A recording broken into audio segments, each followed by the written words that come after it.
নমস্কাৰ সকলোকে। ডিব্ৰুগড় চহৰত থকা এটি মনোমোহা মন্দিৰ শ্ৰী জগন্নাথ মন্দিৰ আমি দৰ্শন কৰিবলৈ গৈছিলোঁ। 2014 চনত নিৰ্মাণ কৰা এই জগন্নাথ মন্দিৰ উৰিষ্যাৰ বিখ্যাত পুৰী জগন্নাথ মন্দিৰৰ সৈতে বহুখিনি মিল আছে।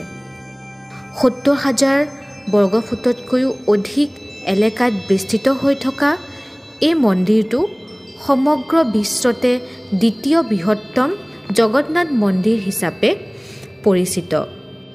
উৰিষ্যাৰ শৈলীৰ স্থাপত্যৰে প্ৰভাৱিত এই মন্দিৰটোৰ ৰঙা ফক্সষ্টন আৰু গ্ৰেনাইট ব্যৱহাৰ কৰা হৈছে, য'ত সূক্ষ্ম কাৰুকাৰ্য খোদিত কৰা হৈছে।